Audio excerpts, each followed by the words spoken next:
No outono de 1987, um canal de notícias local, o SBTV, deveria ter uma lacuna preenchida em sua grade de programação nas manhãs de domingo. Depois de algumas solicitações da população local, foi decidido que o jovem reverendo Marley Sachs deveria pegar o horário disponível para fazer um show religioso. O show estreou no dia 18 de outubro, sem muita divulgação. Era apenas um programa religioso normal, em que o reverendo se sentava em uma cadeira simples e lia passagens da Bíblia, discutindo suas interpretações e significância para a nossa vida moderna. O show recebeu um razoável número de telespectadores, e assim continuou até meados de dezembro. Foi nessa época que o estúdio começou a receber estranhas queixas dos telespectadores do Palavra de Luz, com o reverendo Marley Sachs. As queixas eram de mulheres, apenas mulheres, que se referiam aos desconfortos que sentiam, principalmente em alguns intervalos durante o programa. Descreviam náuseas, dores musculares, tontura e visão borrada. Essas mulheres, por alguma estranha razão, estavam convencidas de que a causa desses sintomas era o programa. Mais tarde, depois de 3 semanas de reclamações, foi determinado que esses sintomas surgiam com intervalo de 12 minutos durante o programa. A equipe do estúdio checou todos os equipamentos de gravação, áudio e vídeo, e não encontraram falhas. Quando o reverendo tomou conhecimento dos incidentes, ele meramente deu de ombros. Disse: "Alguns não conseguem lidar com a voz de Deus." O diretor do estúdio, com falta de explicações para a causa das reclamações, decidiu continuar com o programa. Em fevereiro, a audiência caiu drasticamente e foi decidido que o show seria cancelado. O diretor achou que seria mais prudente gastar o tempo do show com as últimas notícias que estavam sendo transmitidas por outros canais locais. O surto de abortos. Começando em novembro, o número de mulheres grávidas saudáveis sofrendo aborto na área metropolitana de Atlanta já estava alcançando os 300. O CDC não pôde descobrir uma causa para as terríveis ocorrências. O reverendo aceitou o cancelamento do show, mostrando apenas indiferença. Quando informado, ele não protestou, nem demonstrou qualquer outra reação. Ele deixou o estúdio após filmar o último episódio e, sem dizer uma única palavra, desapareceu da face da terra. Ninguém nunca mais ouviu falar sobre ele, nem sua congregação e nem os membros da igreja. O estúdio preencheu o horário com comerciais e continuou a se concentrar nos casos de aborto. 1 ano e meio depois, um estagiário do estúdio descobriu as fitas do Palavra de Luz e começou a analisá-las à procura de imagens para montar uma matéria sobre o impacto da religião na cidade. O incidente Atlanta, como havia ficado conhecido, o surto dos abortos, perdeu forças e cessou 3 meses depois do cancelamento do programa do reverendo. Enquanto o estagiário verificava as gravações, ele acidentalmente fez uma descoberta perturbadora. Quando tentava pausar uma gravação em 10 minutos e 45 segundos, ele acidentalmente travou o botão para avançar. Enquanto a gravação avançava, ele tentava destravar o botão com uma chave de fenda. Assim que conseguiu destravar, a gravação tinha pausado aos 36 minutos e 1 segundo. O estagiário caiu da cadeira quando viu que estava pausado na tela. A imagem de uma cabeça decomposta preenchia completamente a tela da TV. Após se recompor, ele retrocedeu e avançou a gravação algumas vezes. E então, percebeu que não era uma ilusão. Ele analisou todo o resto da gravação e logo descobriu que a cada intervalo de 12 minutos, a imagem aparecia rapidamente. Pensando que se tratava de uma pegadinha para os novatos, ele mostrou a gravação para um dos técnicos. O técnico ficou tão confuso quanto ele. Ninguém havia tocado nas gravações desde o cancelamento do show. Durante a noite, no fim do turno, o estagiário convenceu o técnico a ajudá-lo a analisar todas as outras fitas do show. Eles descobriram que todos os episódios possuíam uma mesma anomalia, que enquanto o show progredia, a imagem se tornava mais nojenta. Enquanto vermes começavam a corroer a cabeça e pedaços de cabelo e pele pareciam cair com frequência, o técnico deixou claro para o estagiário que o que estavam vendo era tecnicamente impossível. Ele havia estado em todas as gravações do programa, e aquela imagem jamais havia sido inserida ali. Tudo isso foi apresentado ao diretor do estúdio, que, temendo algum tipo de reação caso saísse no ar, ordenou que todas as fitas fossem destruídas. Ele disse para o estagiário e para o técnico que não tinha interesse em descobrir quem fez aquilo. Apenas que cobrir falhas era tudo o que importava. Ele ordenou que não mencionasse isso a ninguém. O técnico aceitou facilmente, lembrando da descoberta apenas como uma anedota pessoal sombriamente engraçada. Mas o estagiário não esqueceria. Ele copiou o máximo de fitas que pôde antes de serem destruídas e guardou as cópias para tentar descobrir algo que pudesse apontar quem fez aquilo ou por que fez aquilo. Alguns dias depois, o estagiário tentou outra vez pedir ajuda ao técnico, dizendo que acreditava ter descoberto algo mais perturbador que a própria imagem da cabeça. Quando os pequenos frames contendo a cabeça foram editados junto em ordem cronológica, a boca da cabeça parecia se mexer como se tentasse formar palavras. O técnico, temendo pelo emprego, pediu que o estagiário se livrasse das cópias e não voltasse a falar sobre aquilo.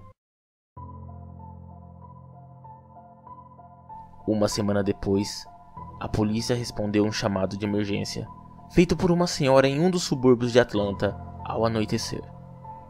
Ela tinha ouvido gritos terríveis vindo da casa vizinha onde morava um jovem casal. A senhora disse para a emergência que a jovem vizinha estava grávida e que ela temia que algo ruim tivesse acontecido. Quando os policiais chegaram à casa dos jovens 20 minutos depois, encontraram a porta da frente aberta e a casa completamente escura. Eles entraram cautelosamente e seguiram para a sala. Na sala, encontraram a jovem morta, com um grande corte no abdômen. O corte estava aberto e uma trilha de sangue levava do corpo para o sofá no outro lado da sala. Ali, o marido estava sentado, o estagiário do estúdio, pelado e com o corpo da criança prematura a seus pés. Em sua mão estava a faca de cozinha que utilizou para cortar sua mulher grávida. A televisão estava ligada, passando em repetição de 18 segundos um vídeo que mostrava uma cabeça decomposta, pronunciando palavras ininteligíveis. Hoje em dia o que contam na delegacia é que o estagiário não parava de falar enquanto era arrastado para fora de casa. A luz de Deus chama por eles.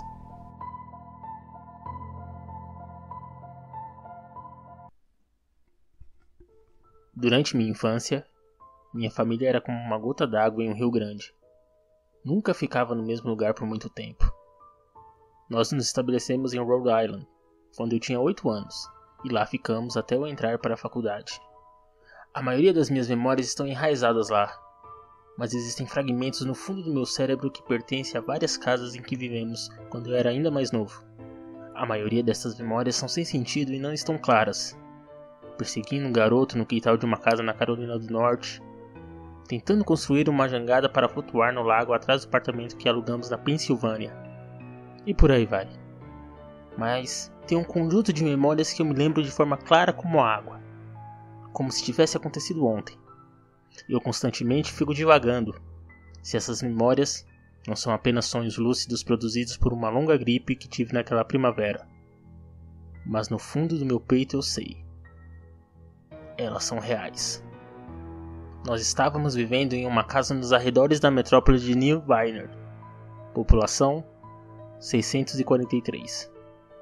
Era uma casa grande, principalmente para uma família de 3 pessoas. Havia alguns quartos nos quais eu nem sequer tinha entrado ainda nos 5 meses em que morávamos lá.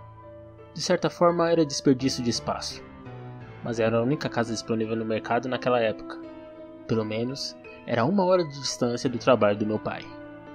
Um dia depois do meu 5º aniversário, fiquei com febre. O médico me disse que era mononucleose, o que significava nada de brincadeiras pesadas por pelo menos mais 3 semanas. Estávamos no processo de empacotamento das nossas coisas para nos mudarmos para a Pensilvânia. A maioria das minhas coisas já estavam empacotadas em caixas, deixando meu quarto vazio e desconfortável. Minha mãe trazia refrigerantes e livros várias vezes por dia. Essas coisas tiveram função de ser minha forma de entretenimento pelas semanas seguintes. Eu não me lembro exatamente como conheci o Sr. Bocalarga.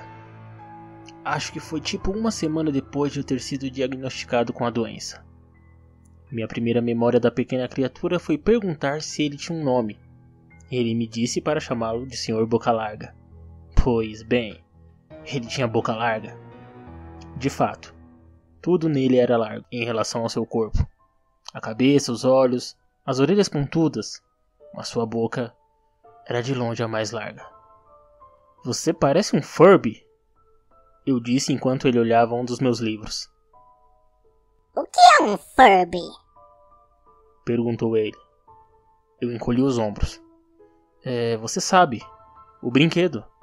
O pequeno robô com grandes orelhas. Você pode criá-lo e dar comida, como se fosse um bichinho de verdade. Ah! Resmungou ele. Você não precisa de um desses. Não é a mesma coisa que ter amigos de verdade. Eu lembro do Sr. Boca Larga desaparecendo toda vez que minha mãe vinha dar uma olhada em mim. Eu me escondi debaixo da cama. Explicou ele. Eu não quero que seus pais me vejam, porque tenho medo de que não nos deixe brincar juntos de novo. Não fizemos muitas coisas nesses primeiros dias. O Sr. Boca Larga apenas olhava os meus livros, fascinado pelas histórias e figuras que eles continham. Na terceira ou quarta manhã depois de conhecê-lo, ele me saudou com um largo sorriso no rosto. Eu tenho um jogo que nós podemos jogar. Ele disse.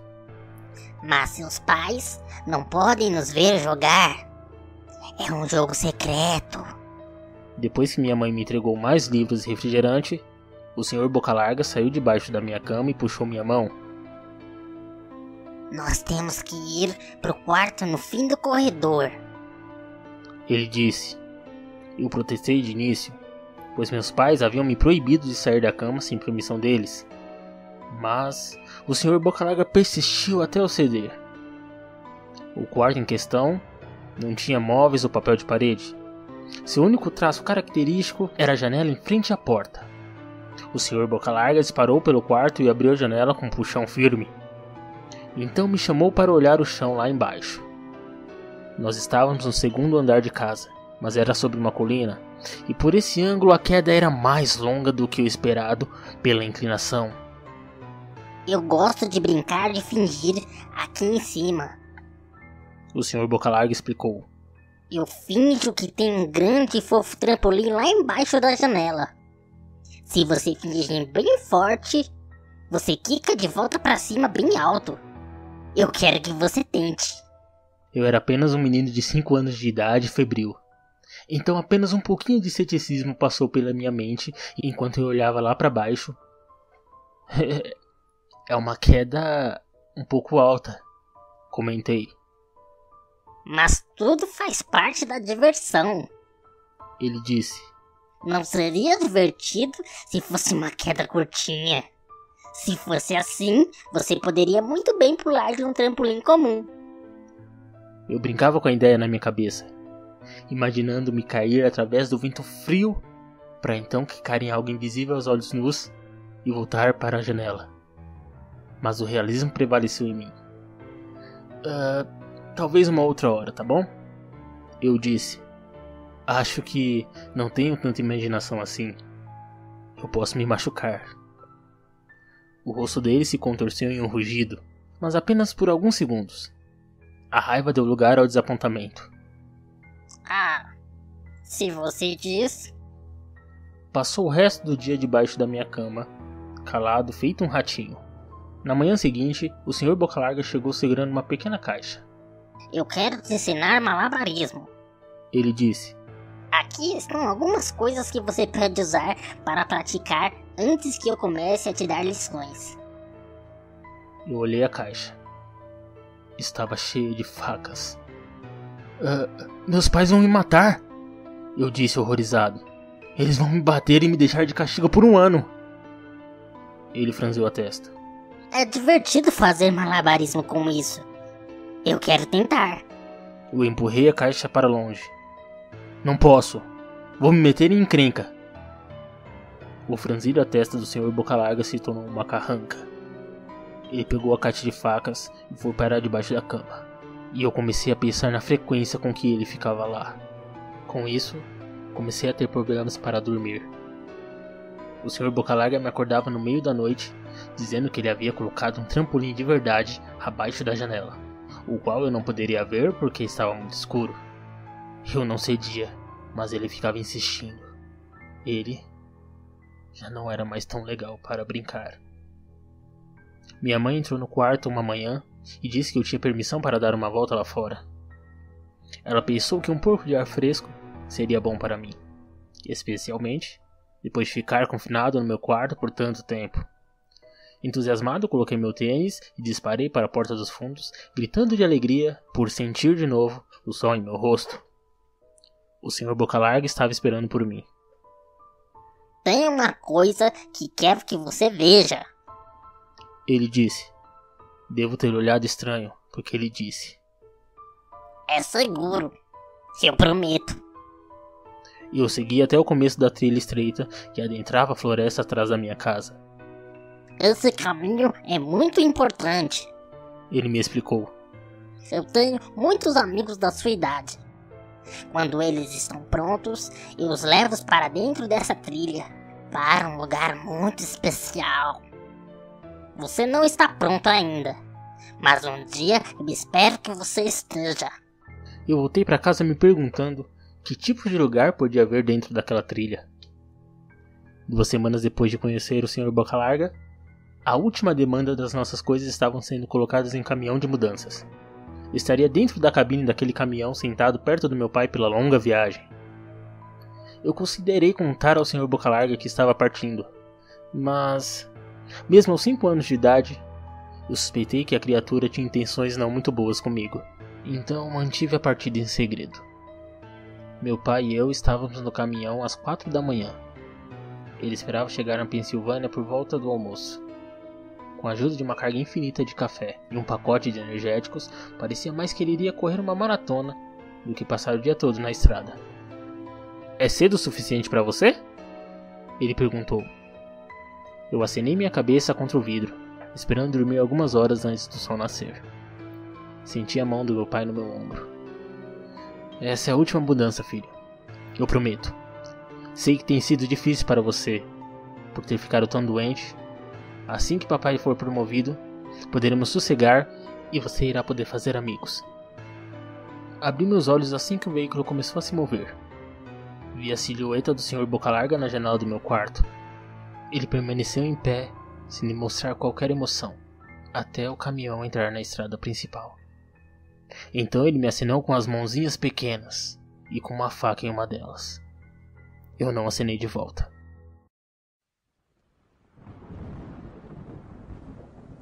Anos mais tarde eu retornei à cidade. O pedaço de terra onde antes ficava a minha casa, agora estava vazio, exceto pelas fundações. A casa havia queimado alguns anos depois de termos nos mudado. Por curiosidade, segui a trilha estreita que o Sr. Bocalarga havia me mostrado. Parte de mim esperava que ele pulasse de trás de alguma árvore me dando um puta susto. Mas eu sentia que ele havia ido embora. De alguma forma, era como se ele fizesse parte daquela casa que não existia mais. A trilha terminava no cemitério memorial da cidade. Eu notei que a maioria dos túmulos pertencia a crianças.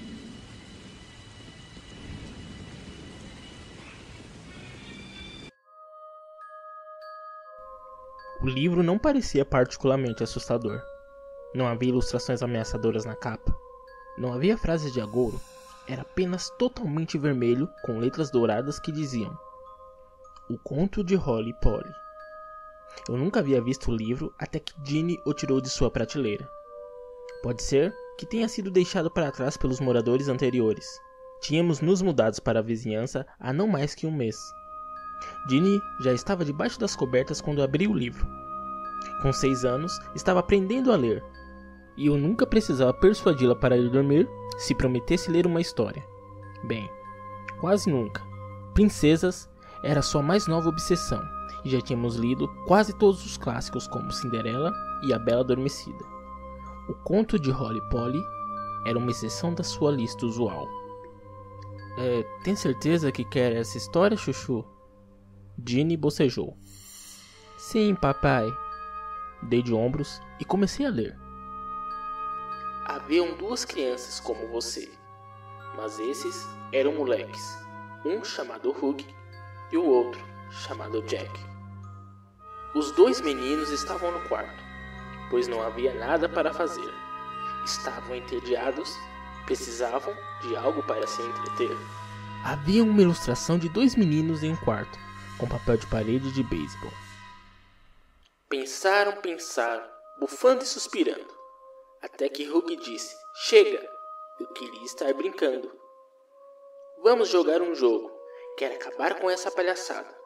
"Já sei," disse Jack, "vou chamar meu camarada." Resmunguei, esperando que Ginny caísse no sono logo. Como não aconteceu, eu continuei.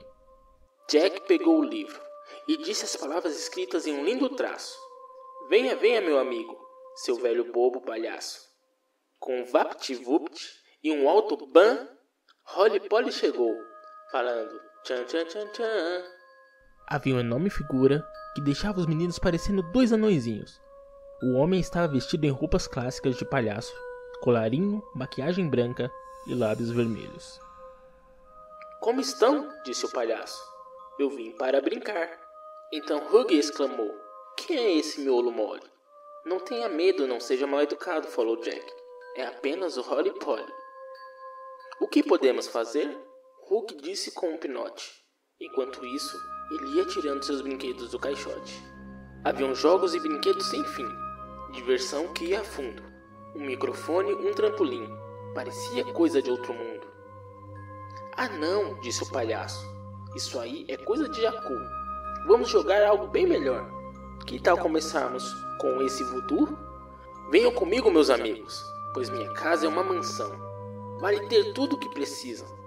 Lá é a terra da confusão." Os 2 meninos falaram sim, segurando as mãos dele de uma só vez, o coração com uma alegria sem fim, e contaram 1, 2, 3. Hugh e Jack fecharam as pestanas, e o mundo girava e girava, enquanto davam gargalhadas insanas. Para outra terra, o palhaço os levava. A casa do palhaço era genial, com doces e diversão para todo lado, sem paz, tarefas ou general, nem castigos para ficar aprisionado. Os meninos brincaram muito, não havia mais nada reprimido, até que um dia fatídico, o palhaço ficou deprimido.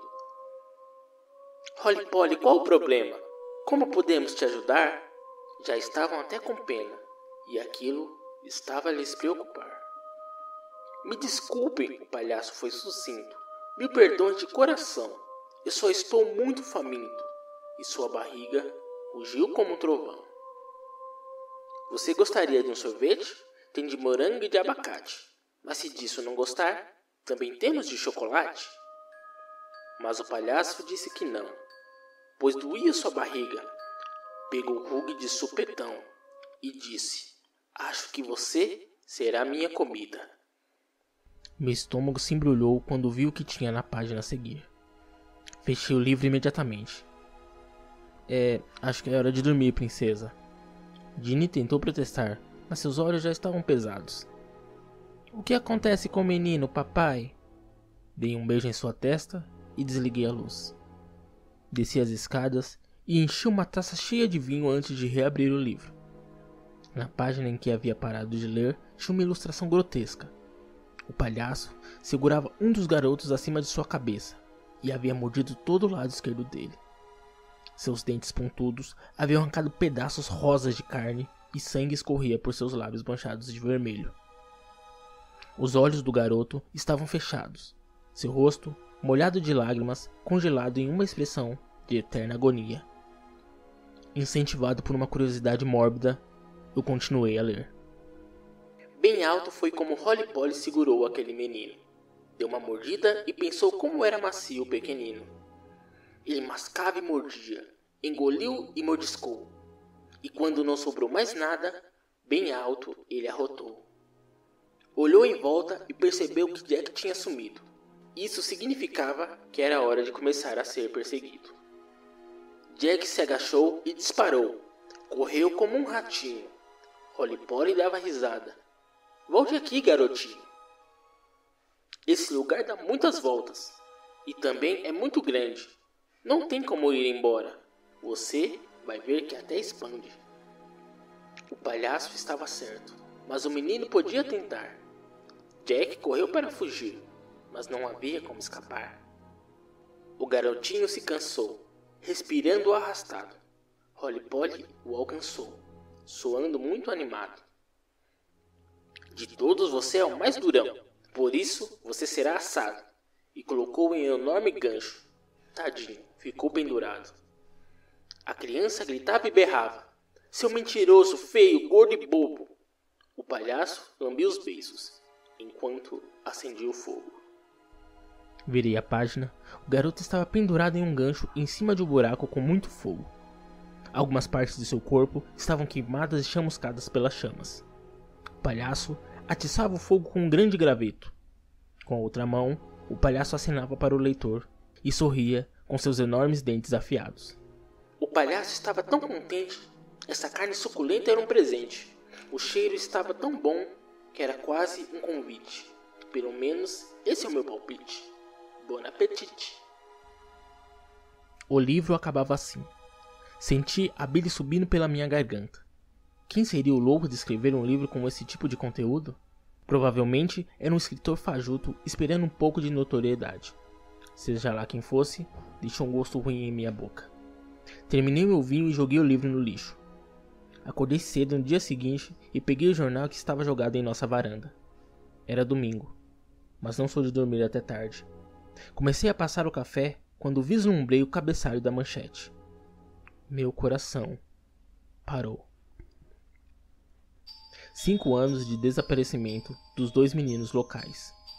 Milhares participaram da marcha de lembrança dos 5 anos de desaparecimento dos irmãos Hugh e Jack Haley.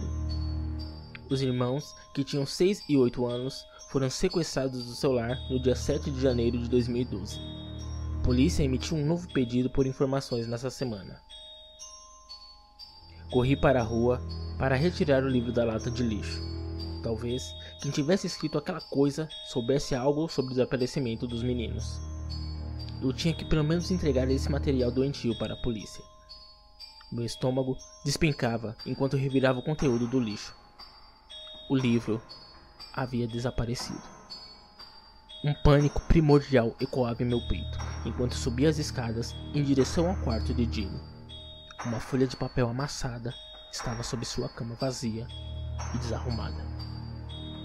Ginny pegou um livro bom, um conto para animar, mas o papai não achou de bom tom. Disse que era muito vulgar. Ele parou a história em um momento de glória. Ah não, não é bom, essa parte é muito feia. O palhaço, essa atitude vexatória. Achou um arrogante de mão cheia. Então a Ginny Roly Poly disse que ali já estava uma chatice. Vamos em outro lugar para muito brincar. E aquele bobo não vai poder mais atrapalhar. E agora Ginny está contente, na terra da confusão marota, com muitos doces e presentes e várias outras coisas de garota. Enquanto a princesa comanda a corte com seu vestido bem rodado, o palhaço fica pensando, como tem sorte, vai ser melhor quando ela tiver engordado. Faz uma semana que Ginny está desaparecida. Eu entreguei a folha para os policiais, mas estão tão perplexos quanto eu. Cada verso daquele livro maldito está talhado em meu crânio. Não consigo dormir, não consigo comer. Estou escrevendo isso aqui como um apelo e um aviso. Se encontrar esse livro, não leia, não abra, ligue para a polícia. A vida de uma criança está nas suas mãos. Para começo de conversa, você nunca deve ir para a casa de uma pessoa que conheceu pela internet no primeiro encontro. Existem histórias demais por aí, de pessoas que fizeram isso e acabaram desaparecidas ou mortas. Eu sabia disso, é claro, mas achei que se desse o endereço de onde estava indo para minha amiga Karen, e também estivesse carregando spray de pimenta na bolsa, eu estaria preparada. Eu comecei a conversar com Martin no Tinder 3 meses antes de decidirmos nos encontrar pessoalmente. Eu havia acabado de sair de um relacionamento bastante conturbado, então eu estava ansiosa para seguir adiante. Usando a versão Tinder Plus, esperava encontrar alguém fora da cidade. Martin foi o primeiro cara com quem eu combinei. Ele era recém-divorciado, adorava cozinhar e tinha 3 cachorros. Ele tinha várias piadinhas em sua descrição que me fizeram rir de verdade. E para ser honesta, fiquei feliz de ver um perfil que não era igual aos outros 500 perfis da plataforma. Vocês gostam de tomar café e fazer caminhadas, correto? Quem não gosta? Todas as fotos de Martin tinham alguns retoques óbvios de Photoshop, mas as minhas também tinham. Ele usava um chapéu em todas elas, o que dava para imaginar que ele estava ficando careca, mas eu não me importava com isso. Ele me mandou uma mensagem assim que combinamos, e o papo foi bom desde o começo. Começamos a conversar pelo telefone todas as noites. Seu tom de voz tinha uma entonação meio infantil que eu curtia. Era um bobão. Conversávamos longamente sobre nossas vidas. E então, o primeiro mau sinal apareceu. Estávamos falando sobre empregos antigos. Eu já fui médico, policial, bombeiro, astronauta. O que você pensar eu já fui. Ele me disse. Eu ri. Nossa, você é demais. Não, eu tô falando sério. Sério? Você acha mesmo que eu vou acreditar nisso? Mas é verdade absoluta. Achei que ele estava apenas brincando comigo. Não podia esperar que eu realmente acreditasse naquilo. Deixei para lá, achando ser uma piada idiota que eu não entendia muito bem, e fomos para outro assunto. Ainda assim, algo no fundo da minha mente ficava alerta. Olhando agora, fui completamente idiota de me encontrar com ele. Mas, para falar a verdade, estava desesperada. Alguns dias depois, decidi que era hora de nos conhecermos pessoalmente. Ele me convidou para jantar na sua casa e eu aceitei. Depois de mandar o endereço para minhas amigas, embarquei para a viagem de 2 horas em direção à Vila do Amor. Achei que o nome era palhaçada. Vila do Amor? Sério? Entretanto, coloquei o endereço no meu Google Maps e esse lugar realmente existia. Passei as 2 horas seguintes tentando acalmar o nervosismo enquanto dirigia para lá. Achei que o melhor jeito de lidar com minha ansiedade era indo lá e acabando logo com isso. Enquanto me aproximava da Vila do Amor, o meu rádio começou a falhar e não havia mais sinal de celular. Mas pelo menos meu Google Maps já tinha feito e salvado a rota. Então continuava me guiando. Era estranho não conseguir sinal ali, levando em consideração o quão ajeitadinha era a cidade Vila do Amor. Casarões, jardins bem cuidados, sem lixo nas ruas. Talvez Martin não estivesse mentindo sobre suas milhares de carreiras. Afinal de contas, devia ser cheio da grana. Quando cheguei na rua de Martin, comecei a entrar em pânico. Observei a área até encontrar sua residência. Era uma casa bem grande, em tons de verde claro. Parecia algo saído de um filme. Eu respirei bem fundo e peguei meu celular para mandar uma mensagem para Martin, avisando que eu havia chegado. Falha no envio. Ótimo. Então eu saí do carro. O sol estava claro e todas as cores pastéis da vizinhança não estavam ajudando. Então coloquei meus óculos escuros enquanto me aproximava da casa. Apertei a campainha e ouvi badaladas soarem lá de dentro. A porta se abriu e meu coração parou. Cameron, olá, como vai? Afinal de contas, Martin não retocava suas fotos. Ele tinha uma pele perfeita. Eu não conseguia ver um poro sequer. Sua cabeça redonda quase brilhava de tão lisa. E não estava ficando careca. Ele já era completamente careca.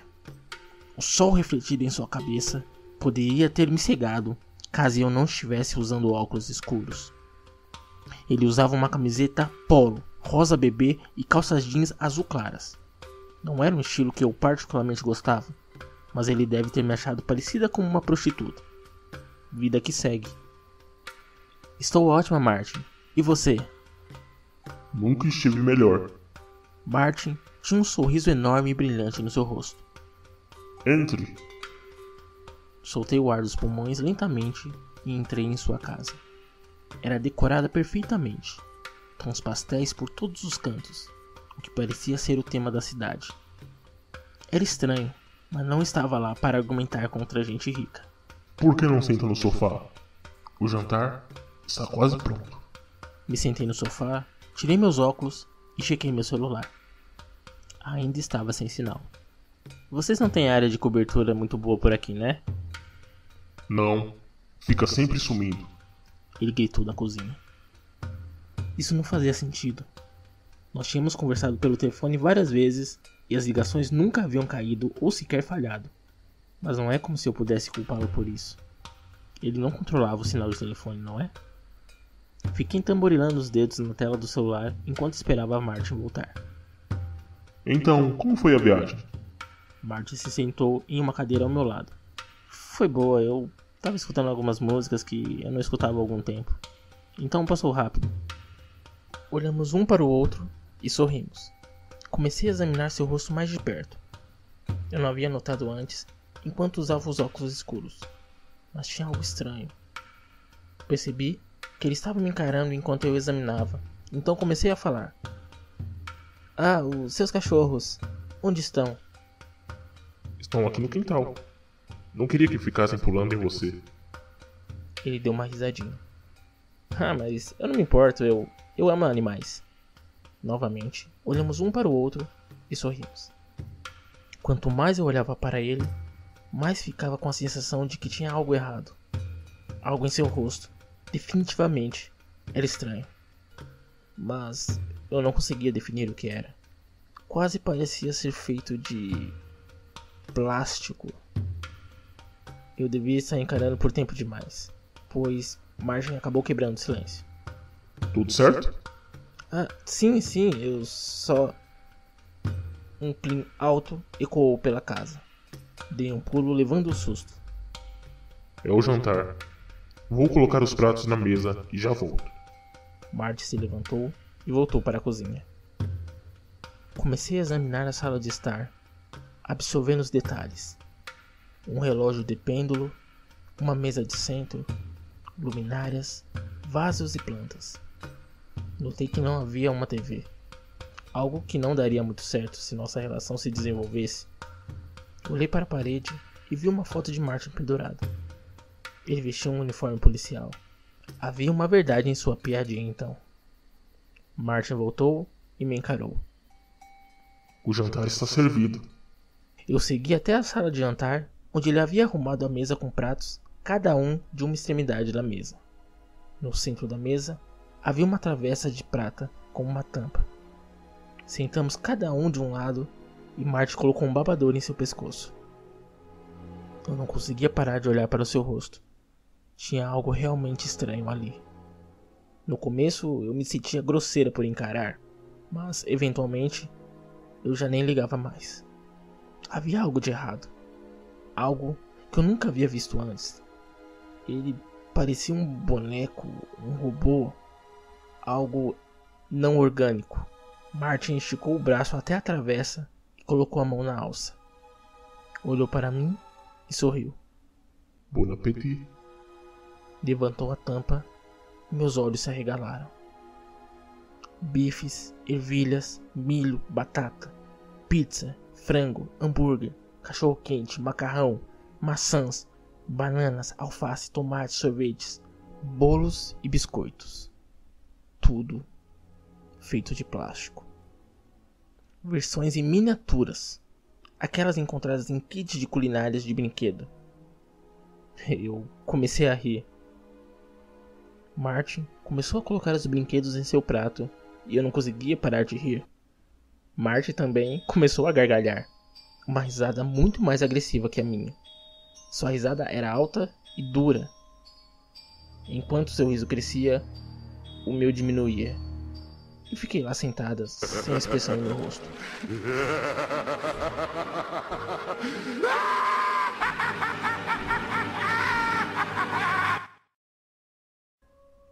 Mesmo com a risada histérica, não havia lágrimas em seus olhos. Ele parecia um gif curto de alguém forçando uma risada, apenas repetindo a mesma expressão cômica de novo e de novo. Finalmente, depois de alguns minutos desconfortáveis para mim, seu riso cessou. Essa foi ótima. Falou usando uma faca e garfo de brinquedo. Esse cara era um psicopata do caralho. Eu precisava ir embora. Onde é o banheiro? Eu perguntei. Eu devia ter saído correndo pela porta. Última porta do corredor. Apontou para uma posição genérica. Sua mão era estranha quando ele a colocava em uma certa posição. Parecia que ficava daquele jeito por tempo demais. Pedi licença e fui para o banheiro. Era um banheiro pequeno, decorado em tons pastéis, assim como o resto da casa. Eu não conseguia evitar. Vomitei no vaso. Era tudo estranho demais para mim. Depois de várias gorfadas, levantei a cabeça e tentei puxar a descarga. Não funcionava. Foda-se. Eu falei baixinho. Fechei a tampa e fui até a pia para lavar as mãos. Tentei abrir a torneira, mas não girava. Que lugar bizarro do caralho. Falei em minha respiração rápida. Olhei para o espelho e fiquei em choque. Não havia reflexo. Era feito de plástico. Abri a porta do banheiro e voltei pelo corredor, me afogando em um mar de ansiedade. Sentia como se estivesse prestes a desmaiar. Olhei para as fotos nas paredes e meu coração gelou. Eram todas as fotos de Marte. De bombeiro, de médico, de astronauta, de professor, de corredor de carro de corrida, de ator, chefe de cozinha, engraxate e até vestido com a porra de uma faixa presidencial. O cara era doido pra caralho. Comecei a ir em direção à porta da frente, mas vi Marte de pé, perto de mim. Um sorriso enorme em seu rosto. Um sorriso maior do que é fisicamente possível de se dar. Tudo certo? Marte perguntou com os dentes cerrados. Estava diferente de antes.